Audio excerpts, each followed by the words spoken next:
শীত হোক কিংবা গরম, প্রায় সারা বছরই আমাদের মুখের মধ্যে ব্রণ দেখা যায়। কখনো কখনো মুখের মধ্যে লাল লাল ব্রণ হয়, আবার কখনো কখনো কপালের মধ্যে দানা দানা হয়ে যায়। আর এটা খুব সহজে কিন্তু ঠিক হতে চায় না। আর ঠিক হলেও ব্রণর যে কালো দাগছোপগুলো সেগুলো কিন্তু আমাদের ত্বকের মধ্যে রয়ে যায়, খুব সহজে যেতে চায় না। তোমরা যদি কফির সঙ্গে মাত্র দুটো জিনিস মিশিয়ে এইভাবে ব্যবহার করতে পারো, তাহলে খুব সহজে ত্বক থেকে সমস্ত ব্রণর সমস্যা দূর হয়ে যাবে এবং ত্বকের সমস্ত কালো দাগছোপ দূর হয়ে গিয়ে এই শীতকালেও কিন্তু তোমাদের ত্বক থাকবে অনেক বেশি পরিষ্কার। Hello everyone, welcome to my channel. কেমন আছো সকলে? আশা করি সকলে খুব ভালো আছো, সুস্থ আছো। তো বন্ধুরা, আমাদের ফেসের মধ্যে শীত হোক কিংবা গ্রীষ্ম হোক, সারা বছরই কিন্তু পিম্পলসের সমস্যা থেকেই থাকে। তো আমাকে একজন কমেন্টস করেছিল যে দিদি, কপালের মধ্যে প্রচণ্ড পরিমাণে দানা বেরিয়ে গেছে, তো সেগুলোকে কিভাবে ঠিক করা যায়। তো তোমরা দেখতেও পাচ্ছ আমার ফেসের মধ্যে অনেক পিম্পলস হয়েছিল। তো আমি কিভাবে আমার পিম্পলসগুলোকে বাড়িতে ঘরোয়া জিনিস দিয়ে ঠিক করি, তো সেগুলো আজকে তোমাদের সঙ্গে শেয়ার করব। মাত্র 3টে স্টেপে আমি কিভাবে আমার ত্বকের মধ্যে যে পিম্পলস বেরোয়, আমার ত্বক প্রচণ্ড পরিমাণে তৈলাক্ত, সেই জন্য একটু পিম্পলসের সমস্যা হয়। তো আমি কিভাবে আমার ত্বকের যত্ন নিই এই পিম্পলসের সমস্যাগুলো থেকে মুক্তি পাওয়ার জন্য, তো সেটাই আজকে তোমাদের সঙ্গে শেয়ার করব। তো ভিডিওটাকে স্কিপ না করে প্রথম থেকে শেষ অবধি তোমরা দেখতে থাকো। আর দেখো, আমার ফেসের মধ্যে কিন্তু কোনো কিছু মাখা নেই, শুধুমাত্র অ্যালোভেরা জেল মাখা আছে। তো অ্যালোভেরা জেলকে তোমরা কিভাবে পিম্পলসের সমস্যার ক্ষেত্রে ব্যবহার করতে পারো, তো সেটাই আজকে তোমাদের সঙ্গে শেয়ার করব। তো ভিডিওটাকে পুরোটা দেখতে থাকো। তো চলো বন্ধুরা, ঝটপট করে রেমেডি পার্টে যাওয়া যাক।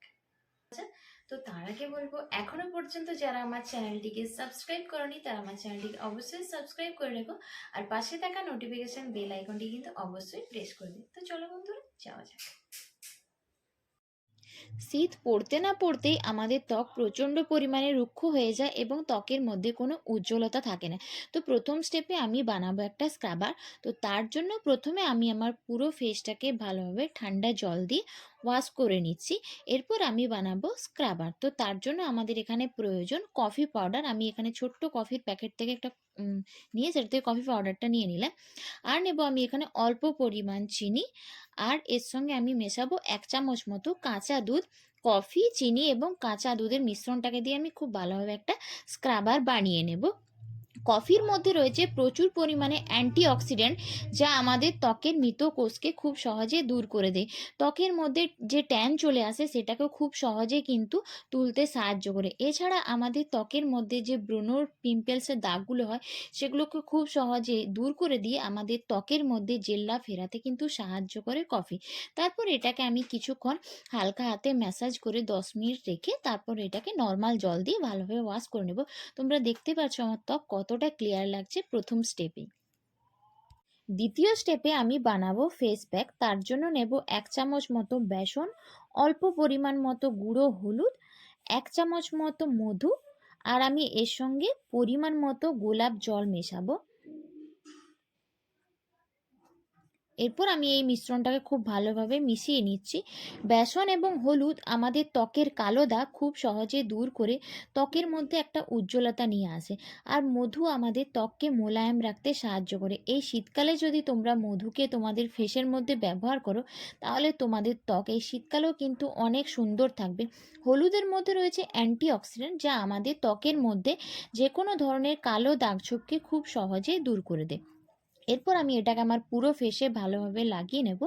তারপর এটাকে হালকা হাতে মাসাজ করে 10 থেকে 15 মিনিট রেখে তারপর এটাকে নর্মাল জল দিয়ে আমি এটাকে ধুয়ে নেব। এটাকে যদি তোমরা সপ্তাহে 2 থেকে 3 দিন ব্যবহার করো, তাহলে কিন্তু রেজাল্ট তোমরা নিজেরাই বুঝতে পারবে।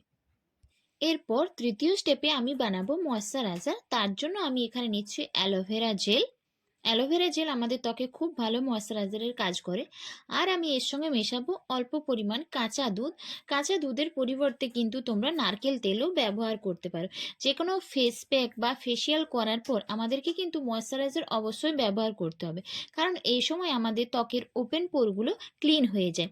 এরপর আমি এটাকে আমার পুরো ফেসে ভালোভাবে লাগিয়ে হালকা হাতে এটাকে একটু মাসাজ করে নেব। তোমরাও কিন্তু এইভাবে তোমাদের ত্বকে অ্যালোভেরা জেলকে ব্যবহার করতে পারো ময়েশ্চারাইজারের জন্য। তো ভিডিওটা কেমন লাগলো সেটা নিচে অবশ্যই কমেন্টস করে জানিবে। আর এইটা কিন্তু তোমরা অবশ্যই ট্রাই করো।